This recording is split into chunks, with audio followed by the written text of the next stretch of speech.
Beneath the rolling, wind-lashed surface of the North Pacific, the world slips into a cathedral of deepening blue. The swell hushes as it crests and collapses, and below the chaotic churn, silence returns, layered, immense, and misleading. In this watery expanse, silence is rarely peaceful. It is tactical. Somewhere below the waves, a pod of orcas slices through the gloom in formation, their movement as seamless as a single organism, their coordination honed over generations. No clicks, no calls, no whistles, just silence. And in that absence of sound, something deadly begins to unfold. The orca's black and white patterns blur into the soft haze of the water, moving like shadows across a vast underwater plain. They have entered hunting mode, and with that shift comes a critical decision: to speak or not to speak. In most cases, orcas are some of the noisiest hunters in the sea, communicating constantly with an array of whistles, clicks, and pulsed calls, each pod speaking its own dialect passed from mother to calf. But this pod, approaching a colony of unsuspecting sea lions hauled out on a rocky shoal, has gone completely mute. They know from experience that the acoustic footprint of a hunting call will scatter the prey long before they get within striking distance. Instead, they let the water speak for them, reading the tiniest movements in the current, the body angles of their kin, and the shifting reflections on each other's skin. This use of silence as a form of communication, or perhaps a strategic omission of it, is one of the least understood dimensions of orca behavior. Unlike many marine mammals who rely on sound as their primary sensory input, orcas can choose silence when it suits them, weaponizing it. In coordinated hunts, especially in areas dense with competitors like humpbacks or other pods, going silent isn't just about stalking, it's about keeping knowledge from the enemy.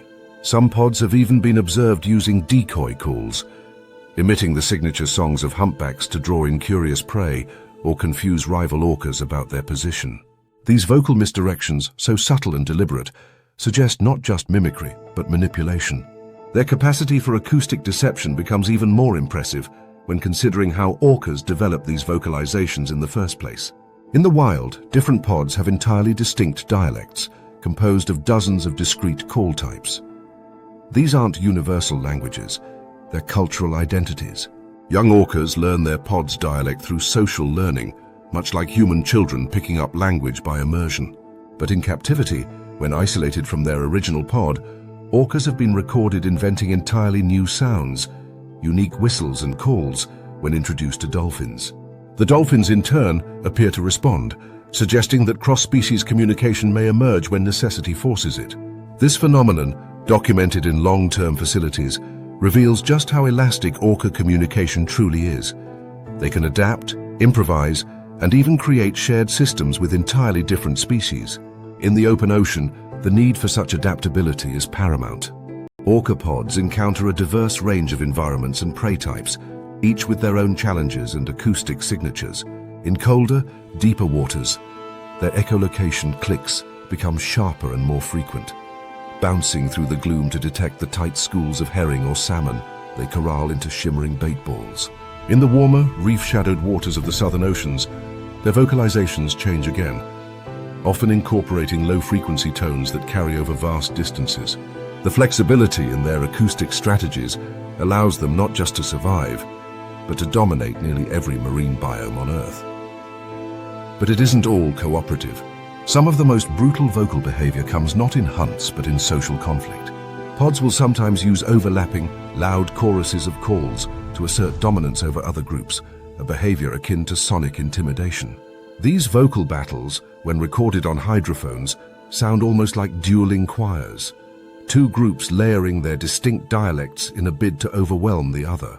Whether this is about territory, mating, or establishing social order remains unclear, but the implication is chilling. In the ocean, power can be projected not just with teeth, but with sound. And yet, orcas don't only use communication to coordinate violence. There's evidence to suggest a softer side to their vocalizations, especially in maternal behavior. Mothers and calves develop acoustic bonds so specific that a mother can distinguish her calf's unique call amid the chaotic chatter of an entire pod.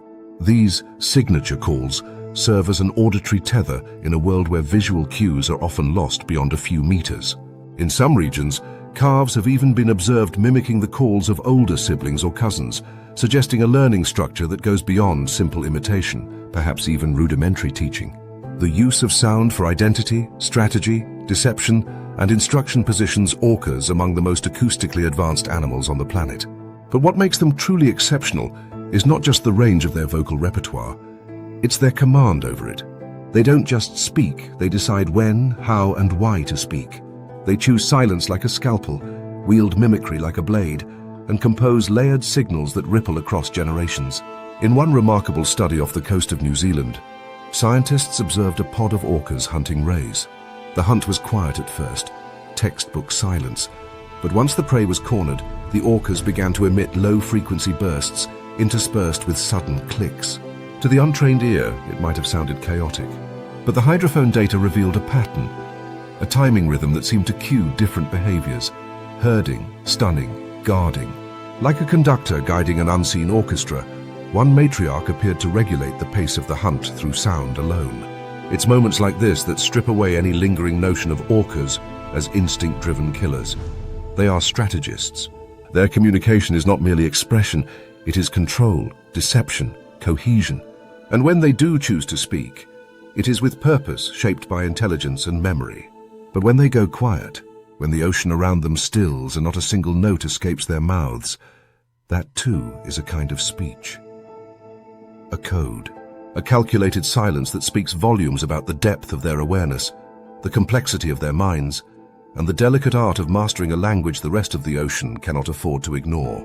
The shallow reef is alive with color, but none of it moves quite like the cuttlefish. Nestled just above the sandy seafloor, half hidden among swaying strands of algae and patchwork coral, a male cuttlefish hovers with a stillness that feels deliberate. His body seems to ripple even in rest, as if the skin itself is breathing. But what unfolds across his mantle is not idle display. It's a language in motion, broadcast not through sound but through light, texture, and illusion. The cuttlefish is no fish at all, but a cephalopod, closely related to squid and octopuses, armed with one of the most sophisticated skin systems in the animal kingdom. This male, watching a rival encroach from across the reef, begins a silent transmission. From his flank bursts a pulse of stark contrast: deep black, bright white, and golden bronze in a rapid strobe. Chromatophores beneath the skin open and close in microseconds, controlled directly by neurons, turning his entire body into a living screen. The rival pauses, reading the display not just as pattern but as intention. The flashing is territorial, assertive. It says, "I'm strong, I'm dominant, don't test me." But while the intruder hesitates, the displaying male is already working a second message, this time on the opposite side of his body. A female cuttlefish rests nearby, watching both males from her crevice in the reef. On the side facing her, the male softens his pattern into a rolling wave of peach and lavender, fluid and slow. The texture of his skin smooths, and iridescent bands shimmer along the edge of his fins. It's the visual equivalent of a whisper. This is no accident. Cuttlefish can split their bodies signaling, sending one message to a competitor, another to a potential mate. It is a two-sided performance designed to mislead, persuade, and control. This dual display ability is a rare neurological feat. Few animals possess the brain-body connection to manage bilateral communication in real time, especially with such granular precision. The cuttlefish's nervous system, especially its optic lobes and chromatophore control circuits, is proportionally massive for its body size, enabling this visual multitasking. What appears as artistry is actually strategy. Manipulate what each observer sees, control what each one thinks. But color is only part of the vocabulary. Texture and posture are equally crucial. In a sudden shift, the male flares the papillae on his head, creating a jagged, aggressive contour. These tiny muscles raise peaks on the skin like organic spikes, a threat display mimicking venomous or dangerous animals. When evading predators, this same texture, combined with disruptive color bands, allows him to resemble coral rubble or a sea sponge. The same skin that speaks can also vanish. It is both billboard and invisibility cloak, depending on the context. Cuttlefish are not solitary creatures, and the reef is a stage of constant negotiation. Dominant males guard females, patrol territories, and challenge intruders with strobing displays. But smaller males have learned to cheat the system. In some populations, Sneaker males disguise themselves as females, softening their colors and postures to bypass the aggression of larger males. These impersonators sneak close to guarded females under the visual radar, often succeeding in mating right beneath the dominant's gaze. The deception is visual, but it's more than camouflage. It's social manipulation using a language of trust and recognition. The evolutionary payoff is clear. In laboratory conditions, cuttlefish that can perform these dual-sided and deceptive displays achieve higher mating success than those with simpler signaling. The complexity of their visual language appears to be selected for, refined by sexual competition and the high stakes of communication in dense reef environments. What makes this even more astonishing is that the receivers of these signals, rivals and mates alike, understand them. Studies show that cuttlefish interpret specific pattern sequences with remarkable consistency, adjusting their behavior accordingly. It isn't reflexive pattern matching, it's reading. A rival who sees a rapid contrast pulse with extended arms responds with caution or escalation, depending on prior outcomes. A female who witnesses a soft ripple of iridescence may approach or turn away, based on the timing, clarity, and context of the signal. It is a dialogue, though no sound is exchanged. This language even extends into defensive behavior. When threatened by larger predators like groupers or moray eels, cuttlefish unleash a short-range optical barrage. Known as passing clouds, this pattern rolls like thunder across the back in waves of dark and light. The effect is disorienting, especially when combined with rapid jet propulsion. Some researchers believe this visual signal mimics movement through shadow, making the animal's location difficult to pinpoint. Others see it as a last-ditch bluff, confusing the predator long enough to escape. Regardless, it shows that cuttlefish use their skin not just to hide or impress, but to mislead, distract, and survive. Perhaps most fascinating is how they accomplish all this while being effectively colorblind. Cuttlefish possess only a single visual pigment, unable to perceive color the way we do. Instead, they interpret contrast, polarization, and texture, sensing the way light scatters off different surfaces and adjusting their skin to match not by hue, but by light intensity and pattern logic. This makes their communication even more remarkable. They broadcast in full color while interpreting the world in grayscale. It's like painting a masterpiece without ever seeing the brush. In recent years, underwater video footage has captured cuttlefish in complex standoffs, squaring off over mating rights, deploying an escalating sequence of visual signals that echo the patterns seen in known social hierarchies. First, a darkening of the eye band, then a flare of papillae, then a bright lateral stripe. If the opponent doesn't back down, the color strobe escalates into rapid bursts. In some cases, these displays end without physical contact. The visual language is decisive enough to resolve disputes. But when the lines are crossed, cuttlefish fights are fast and brutal. Their arms lash forward, gripping and grappling in a tangle of suction cups and shifting skin. Even in combat, the flashes don't stop. Each twist and grip illuminated by a dance of skin tones, changing by the second. It's conflict conducted in strobe and ink, and often ends with a smoke-like jet of black as one retreats into the haze. What emerges from all of this is not simply an animal with remarkable camouflage, but one engaged in a constant, high-stakes negotiation of identity, desire, and danger. The reef is crowded, the rules are fluid, and success belongs not to the strongest, but to the one who communicates best, who deceives convincingly, seduces precisely, and responds in real time with signals shaped by evolution and situational awareness. The cuttlefish doesn't just vanish. It argues, it persuades, it bluffs. And all of it is done without a single sound, just waves of shifting pigment, dancing across living skin like flash code in a war of perception. On the seafloor off the temperate coast of southern Australia, something ancient and methodical begins to stir.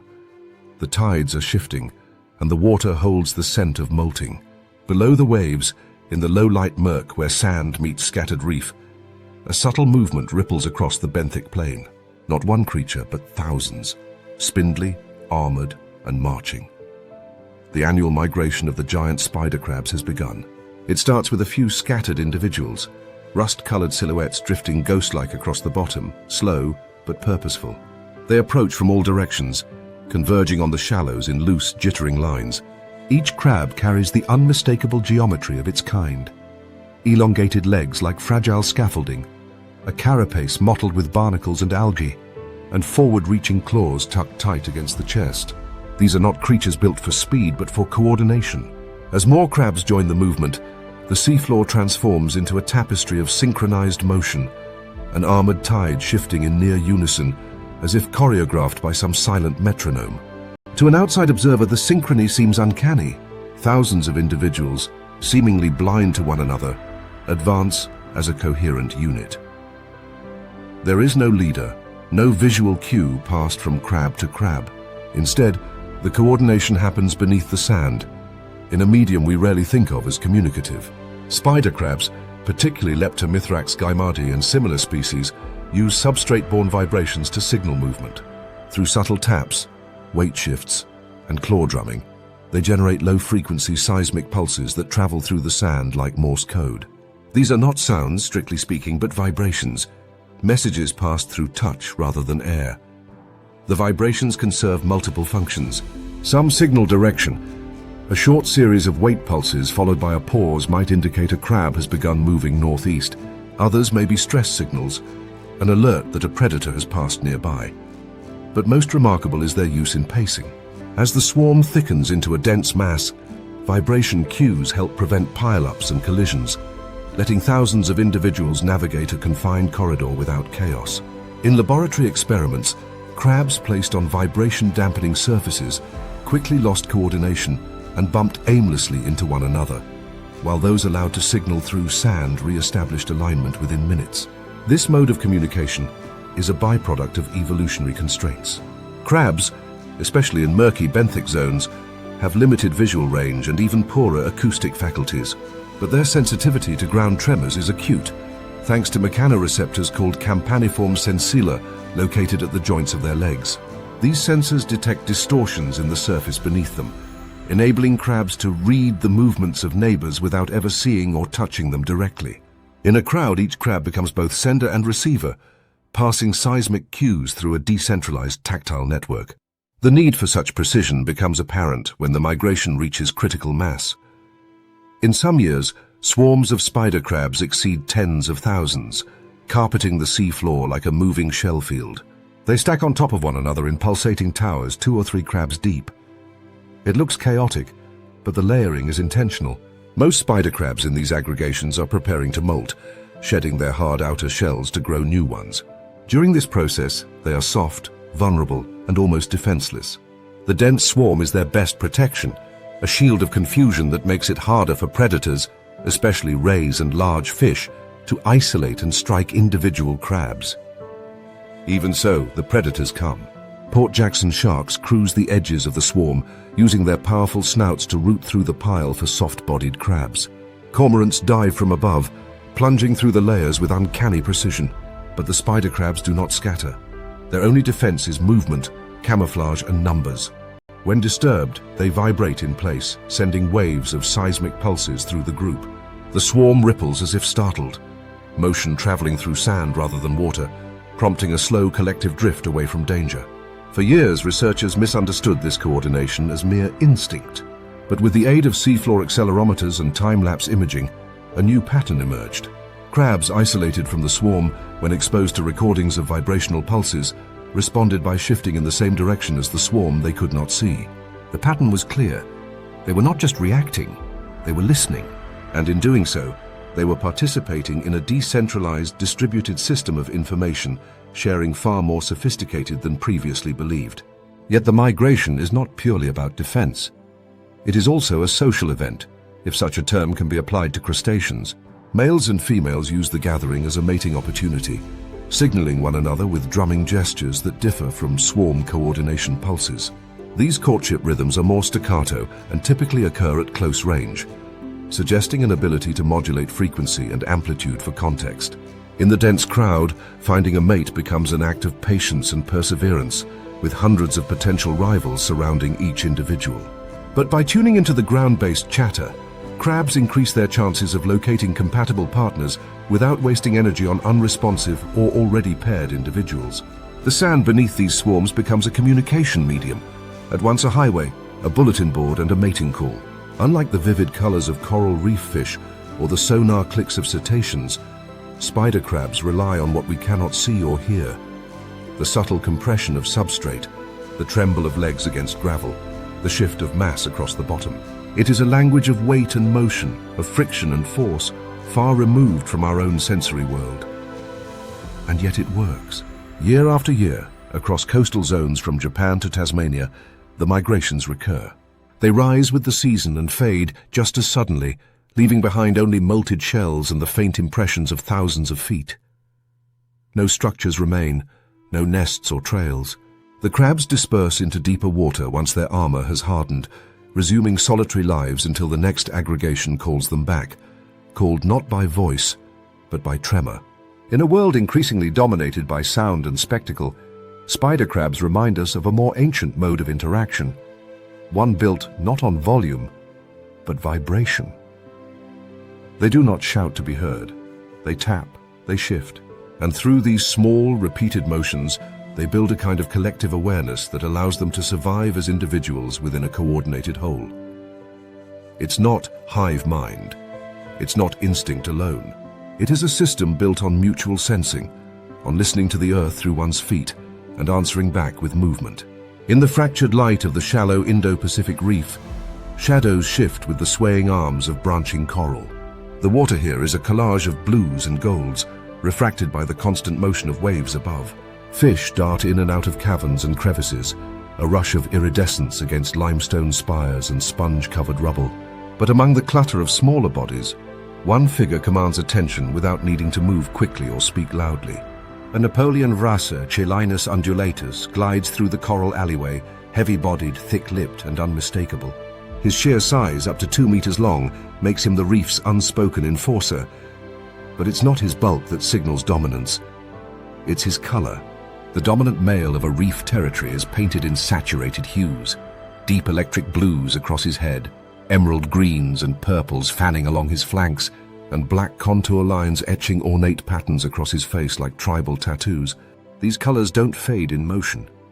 If anything, they seem to pulse more vividly when he approaches another fish. He doesn't chase. He doesn't lunge.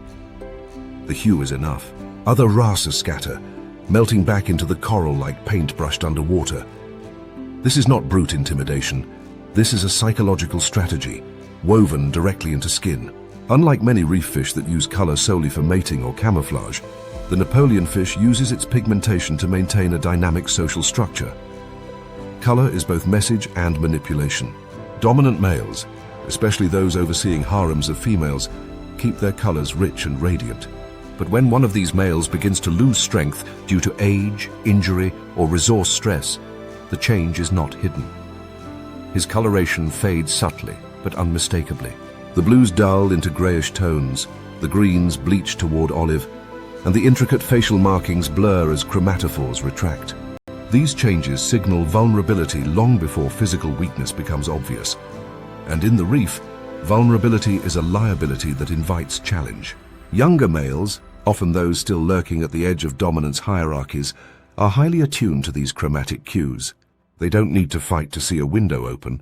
They simply watch for the fade. When it appears, they test the waters, moving in slightly closer to the harem, swimming more boldly into territory once patrolled. The challenges escalate gradually, often without a single bite exchanged. Color, more than claws or jaws, dictates who holds power and who relinquishes it. Physical combat is rare, and for good reason. In a tight and resource-rich space like a coral reef, injury means not just personal risk, but ecological disruption. The Napoleon fish system avoids it through communication, chromatic diplomacy rather than open war. But reef life rarely follows a single script. Not all males wait their turn. Some juveniles, especially those without the bulk or courage to confront dominant males, take a different path entirely. Through fine control of their skin pigmentation, they mimic the appearance of a fully colored alpha. For a time, they present themselves as equals, brightening their hues, sharpening their outlines, and performing slow, confident passes through the harem. But their goal isn't dominance, it's deception. These mimics are behavioral opportunists. While impersonating a dominant male, they can approach females without provoking the real leader. If timed correctly, especially when the actual alpha is distracted by foraging or defending his borders, these imposters may sneak copulation, bypassing the entire hierarchy. What's remarkable is that their color modulation can shift minute to minute. When danger arises, or when the dominant male suddenly returns, they dull their hues in seconds, vanishing into the ranks of non-threatening subordinates. It's an act of constant calibration, like social espionage through skin. The physiological basis of this display system lies in the race's unique chromatophore control. Beneath their scales, layers of pigment cells, black melanophores, red erythrophores, blue iridophores, contract and expand in response to neural input. Unlike animals that shift color slowly due to hormonal triggers, Napoleon fish can alter their patterns in real time, often in reaction to the behavior of those around them. If a rival male intensifies his display, a watching subordinate may flash brighter for a few seconds before dimming again, a bluff in a chromatic duel. This back and forth can play out over entire afternoons, with no physical contact, just waves of color rippling through the reef like coded broadcasts. To the human eye, these exchanges appear dramatic, but to other fish, especially females, these colors are more than aesthetic. They influence mate choice, group cohesion, and territory allegiance. Females in particular appear to track the chromatic consistency of dominant males, preferring those who maintain strong hues over time. It's not just about vibrancy, it's about reliability. A male who fades too often, or whose coloration falters under pressure, is seen as unstable, a poor long-term investment. This adds another layer to the system: visual memory. These fish don't just see color, they recall it. They weigh past displays against present behavior, forming decisions based on cumulative experience. In reef society, reputation is literally painted on. The implications of this are enormous. In one species, color has become a complex social tool, a signal of dominance, a weapon of deception, a metric of trust, and a marker of status, all operating without words, sound, or scent. The reef is noisy with clicks, grunts, and bursts of movement, but for the Napoleon fish, the real language is visual and ever-changing. At the height of mating season, when reef temperatures warm and plankton blooms brighten the water with microscopic snowfall, the Napoleon fish hierarchy becomes even more volatile. Males jostle for position, their colors flaring to peak intensity as they circle spawning sites. The most dominant individuals move with theatrical confidence, each turn a slow-motion arc of shimmering light. Their rivals, sensing the stakes, engage in a daily performance, bluffing, shadowing, and timing their pigment displays to avoid detection or invite invitation. It's not chaos. It's a synchronized visual economy in which every glance, hue, and shimmer carries a cost or reward. The reef, of course, is watching. Cleaner wrasses flit between scales, sensing stress and feeding on parasites. Parrotfish graze nearby, indifferent but alert. Even octopuses, hiding in dens, peek out to observe the shifting of social order, for in these signals lie opportunity and threat alike. The coral itself responds to the drama, feeding on waste products, sheltering spawn, and absorbing the subtle tremors of movement and light. When the season ends, the colors mute. Dominant males withdraw from the harem's center, allowing subordinates to re-enter without contest. The balance resets and the reef quiets. But even in stillness, the memory of color lingers. Each Napoleon fish carries not just its biology, but its history in hue, a layered legacy of power, bluff, submission, and strategy, written in light. In the vastness of the open Pacific, there are no roads, no signposts, no markers to guide a traveler. The horizon is a seamless dome of water and sky, and beneath it stretches a world of darkness and depth that folds and buckles in ways unseen from the surface. Yet in this boundless expanse, humpback whales navigate with uncanny precision, tracing routes that span thousands of kilometers across deep trenches and rising seamounts, from polar feeding grounds to equatorial breeding sites and back again. They do not follow visual landmarks, they follow sound. Somewhere off the coast of Tonga, a solitary male humpback begins his slow dive. His enormous body, mottled with scars and barnacle clusters, moves with the deliberate grace of something that has crossed this ocean a dozen times. As he sinks into the dim blue, he pauses just below the thermocline, a layer where temperature and sound behavior shift dramatically. Then from the stillness comes the first note, deep, resonant, and haunting. It is the opening phrase of a song that will last for nearly half an hour and may repeat with slight variations for weeks on end. He sings not with breath, but with precise control of air recycled through his nasal passages, vibrating structures within his massive larynx. The sound fills the water, traveling for dozens, even hundreds of kilometers, depending on depth and current. It is not merely song. It may be information. For decades, researchers have known that male humpback whales produce elaborate patterned songs during breeding seasons, sequences of moans, pulses, squeals and groans that are structured and rhythmically repetitive. All males within a given population sing the same version of the song, which slowly evolves over time. New patterns appear, old ones fade, and the entire population adopts the changes within a single season. What was once thought to be mating display, acoustic competition between males, now appears to be far more complex. The songs may serve multiple functions, and recent findings suggest one of them could be navigational. While tracking migrating whales along the same route year after year, marine biologists noticed an odd correlation. Certain parts of the song changed consistently near geographic features, underwater ridges, seamounts, or changes in ocean depth. These weren't random improvisations. They were subtle modulations in pitch, rhythm, and duration that aligned with specific stretches of the whale's journey. In essence, the whales seemed to be embedding environmental cues into their songs. The idea was radical, that a whale's song might not just be for attracting mates, but for broadcasting navigational reference points to other whales, a kind of musical topographic map. Further investigation revealed more layers. Hydrophone arrays positioned along migratory corridors picked up different regional variants of songs, often corresponding to distinct seafloor features. In areas with complex underwater terrain, the songs were more elaborate, with greater variation in frequency and tempo. In long, featureless stretches of open ocean, the songs flattened into simpler, more drawn-out phrases. It was as if the songs expanded where the geography demanded more information and contracted where less was needed. This led to a compelling hypothesis.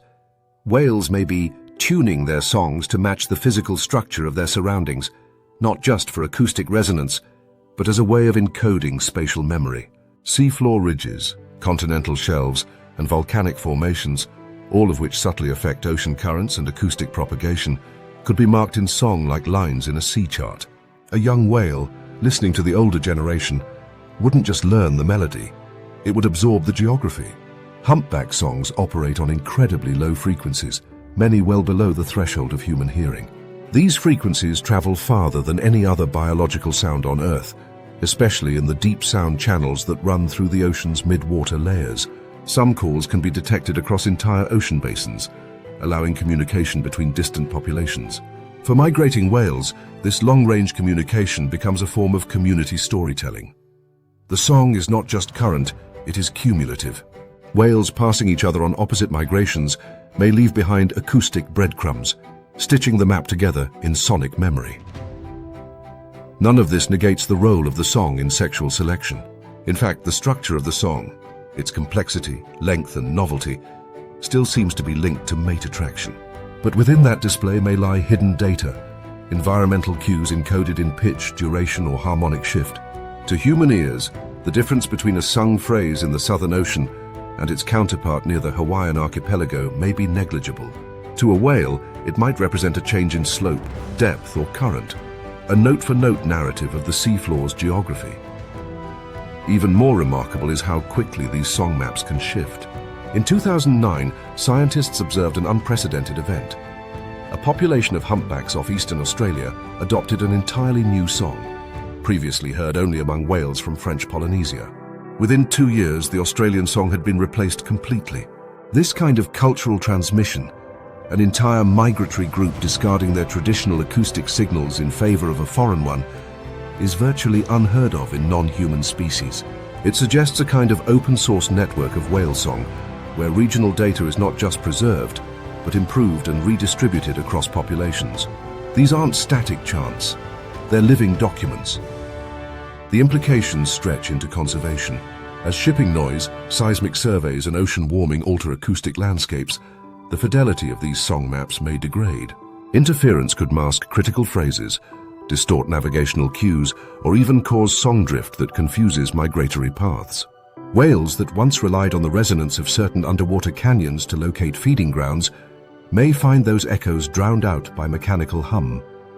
The loss isn't just poetic, it's practical. Without clear acoustic corridors, the transmission of environmental memory becomes fractured. And for an animal whose survival depends on precise, generationally passed down routes, that fracture could be fatal. Back in the Pacific, the singer continues, his notes rising in the water column, bouncing off submerged cliffs and rising thermoclines. Other males join in from kilometers away, their voices weaving together into overlapping choruses. Females, silent but listening, drift near the periphery. Calves remain close to their mothers, absorbing not just nourishment but song, layer after layer of inherited tone and terrain. Each echo that returns from the deep carries with it the shape of a world they may never see, but must always know. And in that echo, the ocean remembers. In the sunlit shallows of a coastal bay, the water churns with light and movement. Seagrass ripples gently in the shifting current, while small fish flicker like silver sparks just beneath the surface. The water here is warm, rich with suspended particles that catch and scatter the sun's rays into a diffused glow. Above this tranquil backdrop, a pod of bottlenose dolphins slices through the water in coordinated arcs, surfacing, breathing, and diving with a rhythm that suggests both ease and alertness. Their sleek, muscular bodies shimmer grey and pale blue, each movement measured but responsive. These dolphins are not just hunting or traveling, they are talking. Beneath the surface, the real conversation unfolds. Clicks, bursts, and whistles fill the water in a web of overlapping signals. At first it sounds like chaos, random, sharp notes bouncing around the bay.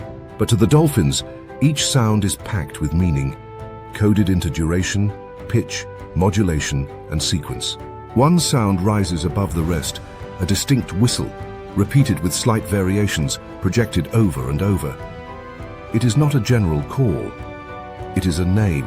Decades of acoustic research have revealed that bottlenose dolphins possess a sophisticated system of vocal signatures, unique frequency-modulated whistles that function much like names in human society. Each dolphin develops its own whistle early in life, typically within the first year. These whistles are stable and consistent, recognizable to other individuals over many years. When a dolphin wants to identify itself, it broadcasts its whistle into the water like a personal beacon. The signature whistle is not just a call sign, it's a social anchor, woven into the structure of group identity, memory, and even emotional recognition. But the signature whistle is not sacred. In fact, it's surprisingly vulnerable. Dolphins not only recognize each other's names, they can imitate them. And in certain contexts, they do so with unsettling precision. In territorial disputes or competitive encounters, researchers have recorded dolphins mimicking the signature whistle of a rival, sometimes repeating it at increasingly short intervals. To human ears, it sounds like echoing nonsense. But in dolphin society, it may be the equivalent of calling someone out publicly, or worse, mocking them. This behavior is difficult to interpret with absolute certainty, but its strategic pattern suggests intent. Dolphins don't imitate each other randomly. They do it during moments of tension, when rival pods meet, when food sources overlap, or during mating chases. It's not simply mimicry for bonding as seen in parrots or songbirds. It's selective, and possibly it's antagonistic. The ability to copy another dolphin's signature whistle implies a high level of cognitive control over vocal production. Dolphins do not rely on fixed calls like most animals. Their whistle production is flexible, under voluntary control, and adapted to context. A mother dolphin may softly repeat her calf's name when separated in murky waters, reinforcing the bond. A male may echo a female's whistle during courtship, but a rival, broadcasting your name at high intensity across contested waters, may be weaponizing sound, challenging your presence, asserting dominance, or attempting to disorient. This isn't the only layer of deception in dolphin communication. In some captive studies, dolphins trained to associate specific behaviors with sound cues began to use those cues unprompted, apparently directing other dolphins' actions by mimicking trainer-given commands. In the wild, this capacity to repurpose sound could easily apply to their own social signals.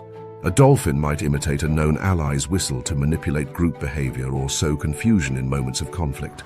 The line between communication and manipulation becomes blurred in a system where signals are both personal and shareable. And the ocean environment adds complexity to the system. Unlike air, where sound travels in straight, predictable paths, water bends and refracts sound waves based on salinity, temperature, and depth. Dolphins account for this in real time, adjusting the angle and pitch of their calls depending on the acoustic environment. In cluttered coastal waters, they use shorter, more frequent bursts. In open ocean channels, their whistles stretch into elongated phrases, optimized for distance. Some even modulate their calls mid-transmission to compensate for echo distortions. This isn't instinct, it's learned behavior, shaped by acoustic experience. Dolphin brains reflect this acoustic sophistication. Their auditory cortex and associated processing regions are disproportionately large and richly interconnected. Neuroimaging and behavioral studies suggest that dolphins may have specialized neural circuits for recognizing and cataloging individual voices, storing the acoustic signature of dozens, perhaps hundreds of peers. This recognition is not merely passive. Dolphins have been shown to respond to recordings of long-absent individuals' whistles with clear signs of excitement or alertness, even after years of separation. The name is not just a sound, it is a memory. The social structures of dolphin pods demand this kind of acoustic fidelity. Bottlenose dolphins live in fluid societies known as fission-fusion networks, where group composition changes constantly. Alliances form and dissolve, individuals drift between subgroups, and relationships fluctuate based on sex, age, season, and resource availability. In this shifting landscape, identity is paramount. The ability to identify, address, and recall individuals through sound becomes not just useful, but essential. Signature whistles act as bookmarks in an ever-changing social library. And yet, the use of names comes with risks. In one documented case, two males in an alliance were observed mimicking each other's signature whistles so frequently that researchers were unable to tell them apart from recordings alone. It raised questions about the integrity of identity. Do dolphins ever deliberately confuse their own name with another's?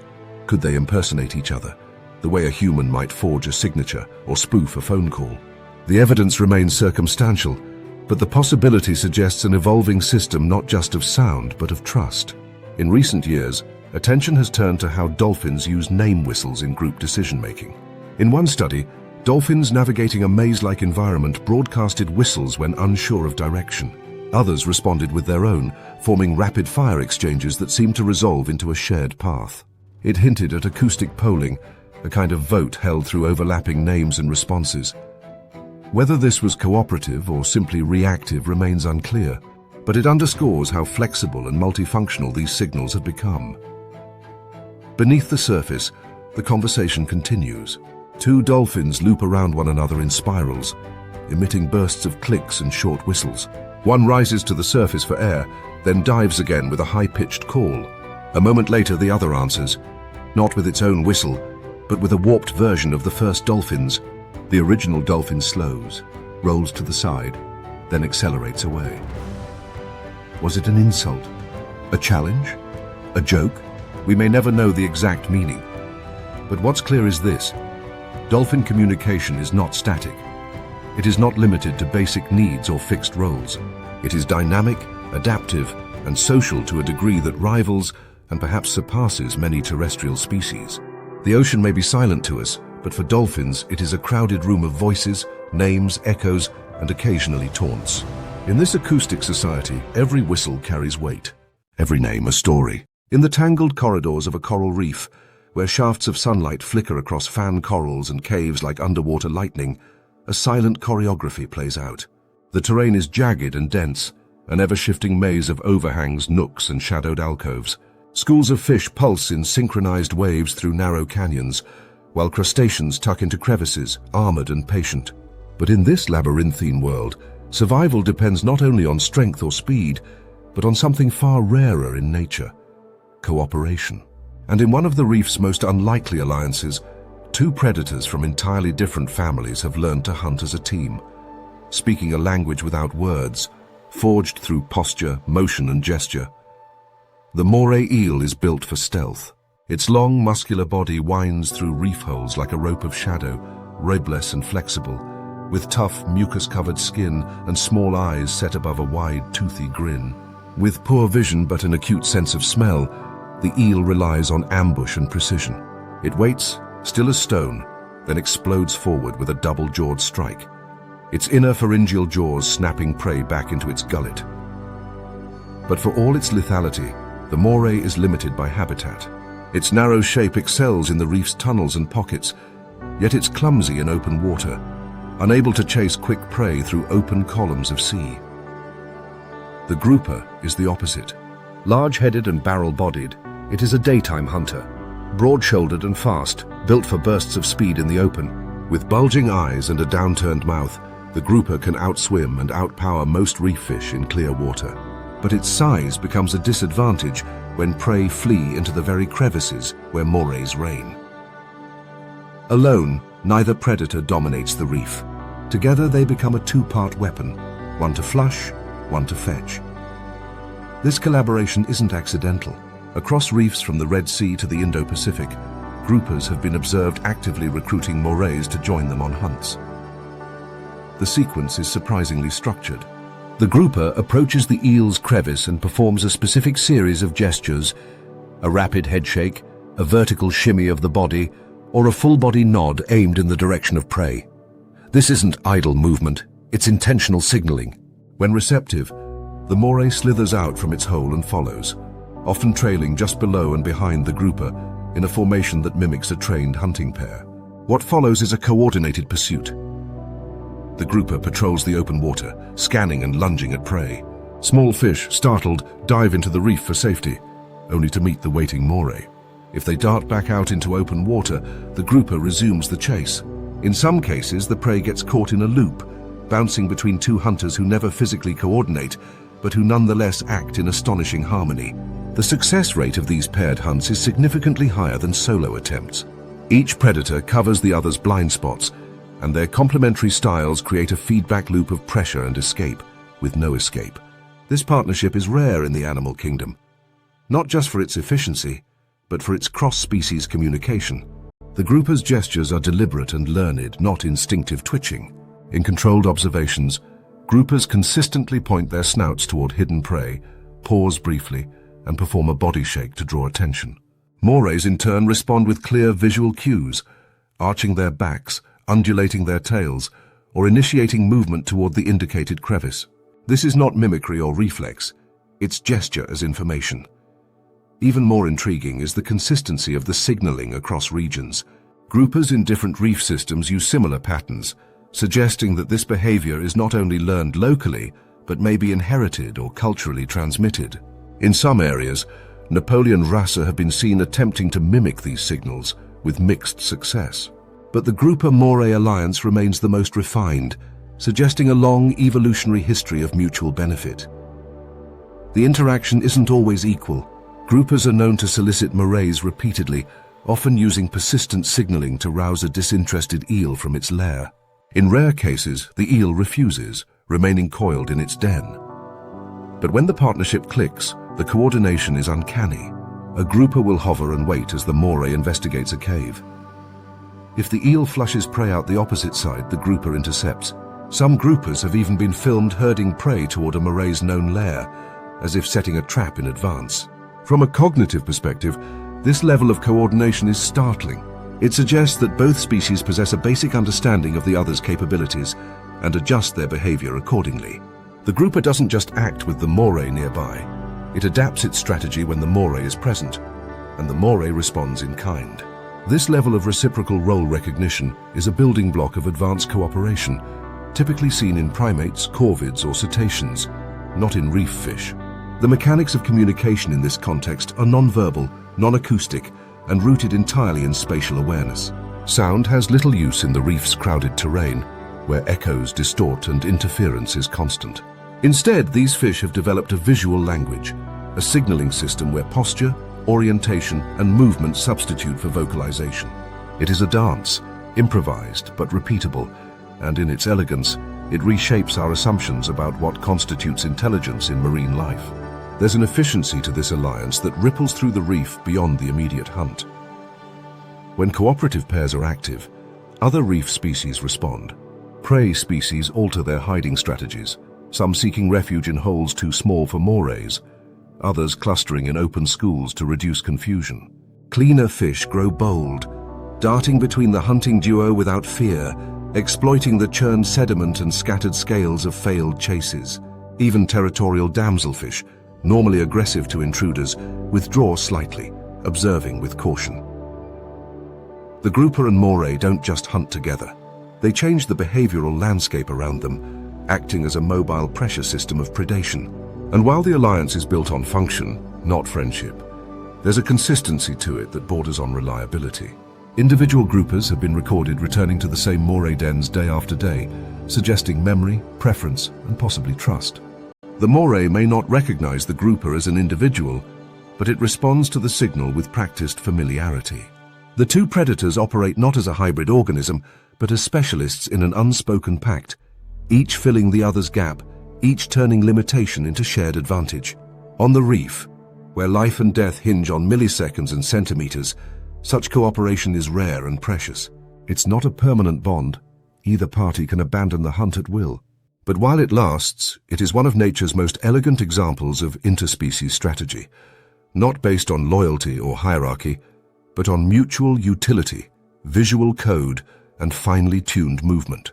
Here in the silence of the coral labyrinth, two predators have learned to speak not with sound, but with gesture, not with dominance, but with timing, and in doing so they remind us that language can be more than words, and intelligence more than mind. In the sheltered cradle of a sea anemone, where tentacles sway like slow-burning cilia in the current, the clownfish moves with short, abrupt bursts, its rounded fins flickering like flags in a breeze. The reef is loud with motion, snapping shrimp, darting wrasse, and the soft crackle of coral respiration. But here, nestled among the stinging arms of its host, the clownfish's world is tightly focused and tightly controlled. In this microcosm of color and biology, hierarchy is everything, and silence, not just of voice but of growth, is the rule that governs survival. The social structure of clownfish, Amphiprioninae, is built on an unusual foundation. Size equals power, and power equals reproductive access.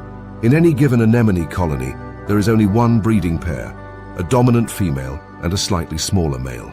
Beneath them exists a rank of subordinates, often juveniles or sexually immature adults, who wait their turn with remarkable restraint.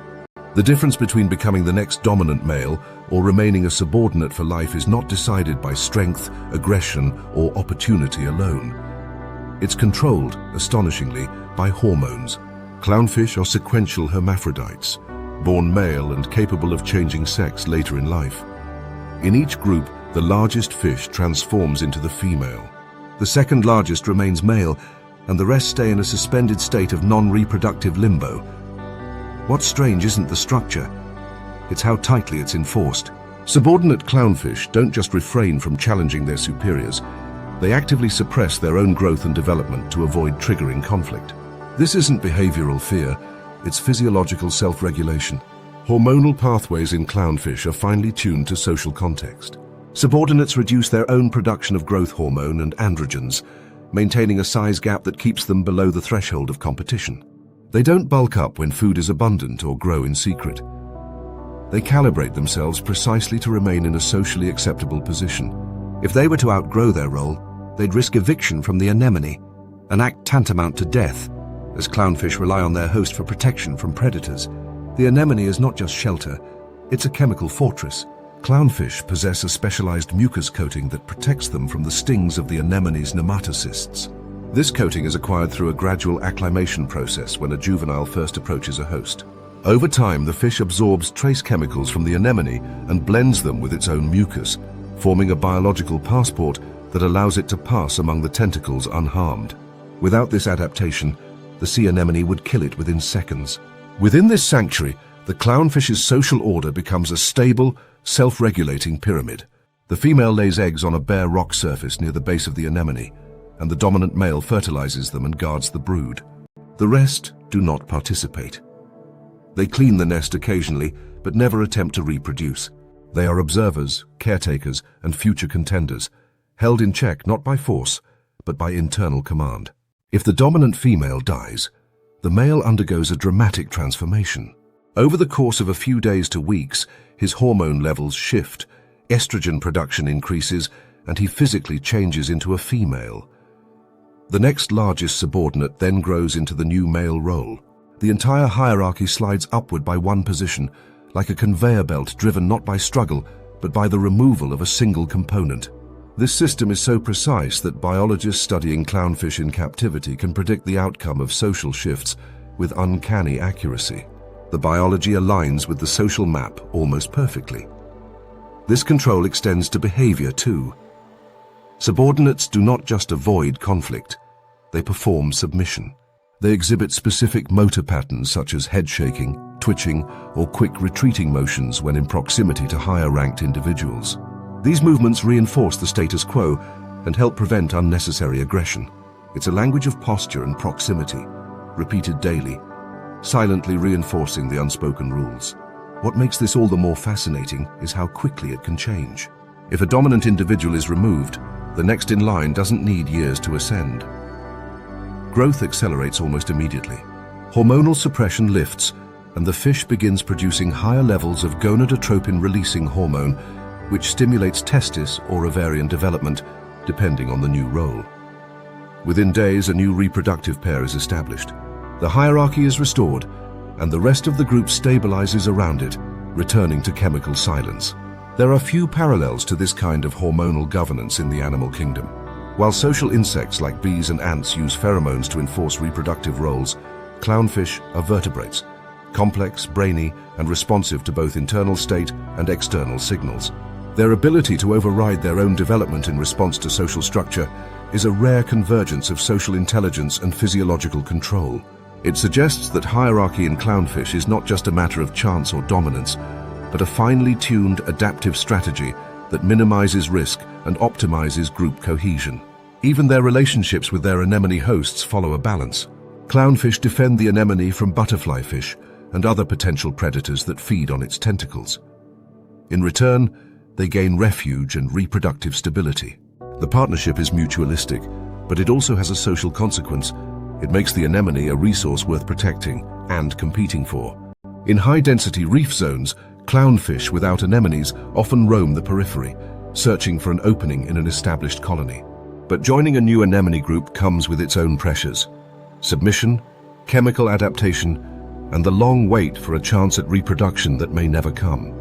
In a world often ruled by aggression and competition, the clownfish stands as a counterexample. It doesn't fight for dominance until it must. It doesn't grow beyond its station unless permitted. It doesn't challenge power unless power vacates itself.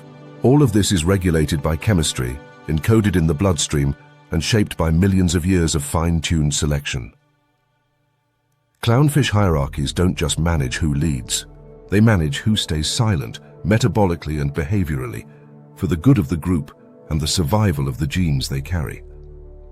From the outside, the reef bustles with activity. But inside the tentacled cradle of the anemone, an invisible language dictates every interaction. Not in sounds or gestures alone, but in the ebb and flow of hormones, the suppression of impulse, and the quiet, strategic stillness of those who wait their turn. In this world, silence isn't weakness, it's structure. It's communication through restraint, and it may be one of the most precise systems of social control in the sea. At depths beyond the sun's reach, where the ocean turns cold and pressure mounts with every meter, the water ceases to shimmer. There are no shadows here, only gradients of black. Visibility drops to mere meters, and color as we know it disappears. In this silent, oxygen-rich void, light is no longer ambient but intentional.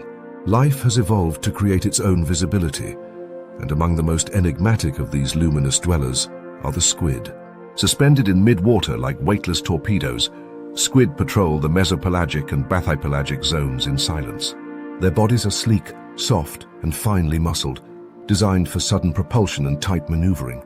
But what sets them apart in this sunless arena isn't just speed or shape. It's their control over light. Rows of photophores, tiny light-producing organs, dot their skin like sequins, capable of glowing in rhythmic pulses. And these pulses are not random. They are messages, signals, and in the right context, weapons. Two male squid drift closer through the gloom, drawn to overlapping hunting grounds or perhaps a potential mate. There's no room here for misinterpretation. Unlike reef fish or cetaceans, squid don't vocalize or posture. They flash. The encounter begins with low-frequency glows, a pulse along the lateral line of one squid's flank. The other responds with a return pulse, slightly brighter, slightly faster. This is not a display of curiosity. It's a duel, and the pace of pulses is the opening handshake. As the confrontation escalates, the flashes become more elaborate. One squid emits a rolling strobe from head to tail, a display researchers liken to a warning flare. The other counteracts with an asymmetrical burst, brighter on one side, a tactic that may disorient or intimidate.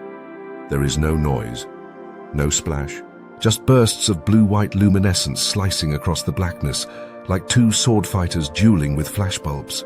Each burst is carefully timed, not only to broadcast dominance, but to confuse the opponent's perception of motion. In low-light conditions, speed and direction are difficult to gauge. By illuminating only segments of their body, squid can simulate movements they aren't actually making, misleading strikes, faked retreats, feints in light form. This phenomenon isn't limited to direct confrontation. In some species, particularly those in the Onychoteuthidae family, squid have been observed emitting short, erratic bursts of light, not at each other, but at the periphery of the fight. These aren't misfires. They're deliberate attempts to attract other predators, larger fish, even deep-diving marine mammals, toward the location of the rival. In the deep sea, anything that glows can draw attention. By weaponizing this principle, a squid may effectively call in a third-party threat to disrupt the duel. If a predator arrives, the aggressor flees into darkness, leaving its distracted rival behind. It's not just a retreat, it's sabotage. These luminous encounters hinge on the squid's fine control of bioluminescence. Photophores can be brightened, dimmed, or modulated in frequency within milliseconds, using neural pathways tied directly to visual and tactile stimuli. Unlike fireflies, whose flashes are hormonally regulated and slower, squid can pulse in real time, creating dynamic light signals that respond to immediate environmental cues. Some squid also use chromatophores, pigment cells controlled by muscle contractions, to enhance contrast around their photophores, sharpening the edge of each glow. The result is a precision display system, adapted to a world where light is as valuable as oxygen. And these displays aren't just for rivals. Courtship among certain squid species is a luminous balancing act. Males use softer, steadier pulses to court females, pulses that are interrupted, sometimes abruptly, if another male enters the vicinity. In some populations, males have been observed using dual signals, a calming, attractant pulse directed at a nearby female, while projecting more aggressive strobes away from her, toward approaching competitors. These bidirectional displays require remarkable spatial awareness and motor control. It's the visual equivalent of speaking two different emotional languages at once. The risks, however, are immense. In the deep sea, light carries far. A strong flash may attract a mate or a predator. Sperm whales, among the few mammals capable of hunting at such depths, have been known to key in on bursts of squid light to target prey. Some species of squid respond to this pressure with counter-illumination, a technique where photophores on their bellies emit light that mimics the faint shimmer of downwelling surface light, effectively erasing their silhouette from below. Others use flash and flee tactics, bursting with light to disorient or momentarily blind, then ejecting a cloud of ink infused with bioluminescent particles before jetting into the dark. The predator often chases the glowing ink, mistaking it for the fleeing squid.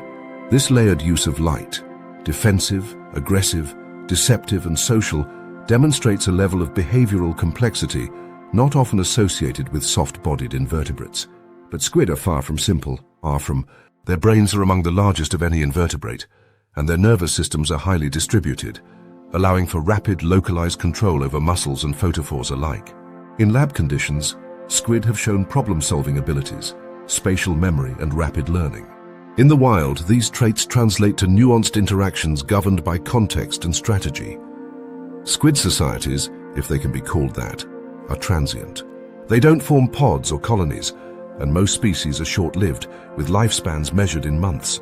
Yet in those months they engage in a remarkable array of behaviors, hunting, evading, courting, and competing, all in a language of light that we are only beginning to decipher. Where sound fails and vision dims, they have built a vocabulary in pulses and patterns, timing and placement. In this pitch-black battlefield, bioluminescence is more than spectacle. It's a currency of control. Every flash carries meaning, every flicker risks exposure, and every duel fought in the dark is a gamble between expression and survival. Here, light is not illumination, it is strategy. a strobe of intent in a world that otherwise sees nothing. In the hush beneath the waves, where blue light fractures into muted rays and deeper shadows, communication begins not with words, but with pressure, pulses, flashes, and movement. The ocean is not silent, it's coded. A flick of a fin, a twitch of skin, a ripple across the sand. Each gesture is a signal, each echo a whisper. Far from the surface din, where speech and sound dominate human interaction, marine life operates on a parallel system of exchanges, a mosaic of visual, chemical, mechanical, and electrical cues that govern everything from courtship to conflict. It is a language, but not one designed for human ears. Throughout the ocean, species after species has evolved ways not just to detect the world around them, but to shape it, deceive it, lure it, influence it. These signals are rarely broadcast loudly. They're measured, purposeful, and often they come with risk. To signal is to be seen, felt, smelled, or heard. But to remain completely undetectable is to risk isolation or worse, irrelevance. In the marine realm, communication is a currency traded carefully, always calibrated between attention and avoidance, attraction and evasion. On coral reefs, visual signaling dominates. The cuttlefish, with its dynamic skin, flashes split-second pulses of color and pattern, not as camouflage alone, but as layered, directional messages. One flank seduces, the other intimidates. Its chromatophores, pigment sacs manipulated by direct neural control, allow for complex and rapid changes in appearance. But more than that, they allow the cuttlefish to conduct multiple conversations at once, playing friend and foe simultaneously. These signals do not float through the water. They're anchored to line of sight, requiring that both sender and receiver share space and clarity. It's risky. One misfire and the deception collapses. Yet the rewards, a mate, an avoided fight, a confused predator, are often worth the gamble. Elsewhere, noise becomes vibration. Beneath thick layers of sand, spider crabs migrate in the tens of thousands, tapping rhythms through the sediment. Their claw drumming isn't audible, but it resonates through the substrate like seismic Morse code. Each vibration travels, felt in the limb joints of others. These tactile signals synchronize movement across immense, shifting swarms. There's no leader, no audible command, just a flow of silent percussion passed through thousands of feet. The crabs do not see one another. They feel one another in a low-frequency language older than sound. In the open ocean, color gives way to electricity. Knifefish and certain rays use weak electrical pulses to navigate and communicate in turbid waters where vision fails.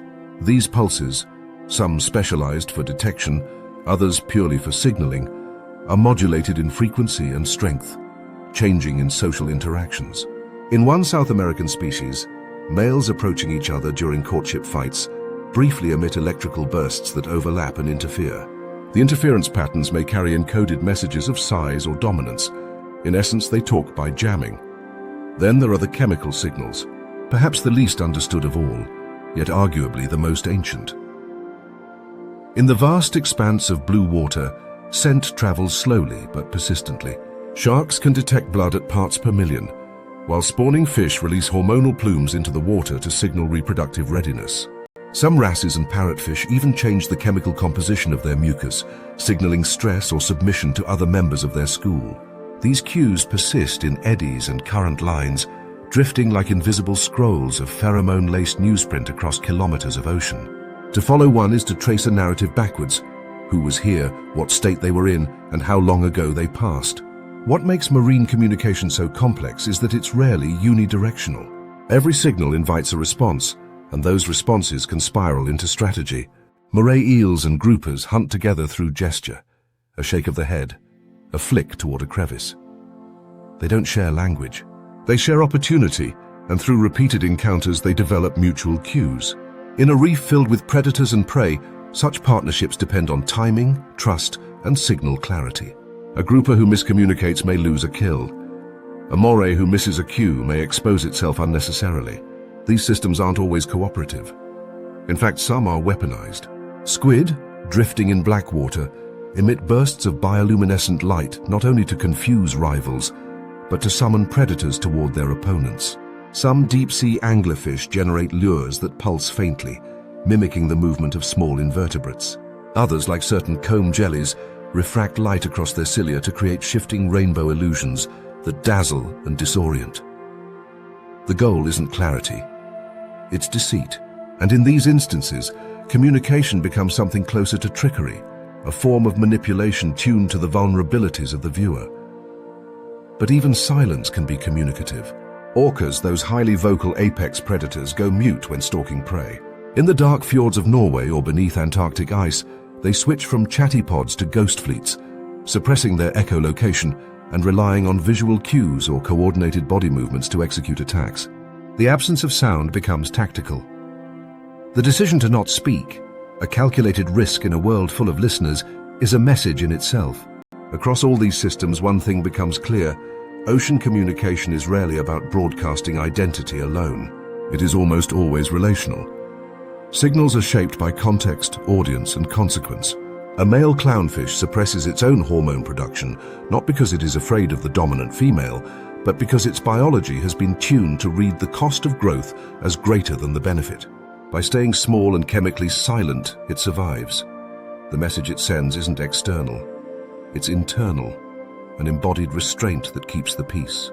This idea of communication as embedded behavior, not just signal, resonates throughout marine systems.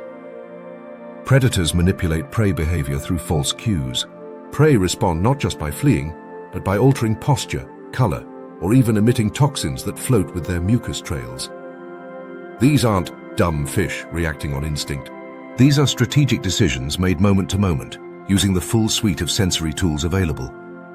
They don't speak as we do, but they absolutely communicate, often in forms far more dynamic, subtle, and efficient than terrestrial systems. And still, so much remains unobserved. The ocean's opacity and scale prevent us from fully capturing these exchanges in their natural rhythm. Most of what we know comes from glimpses: camera traps, remote hydrophones, laboratory setups. Yet even in these fragments, a picture emerges of life defined not by noise but by nuance.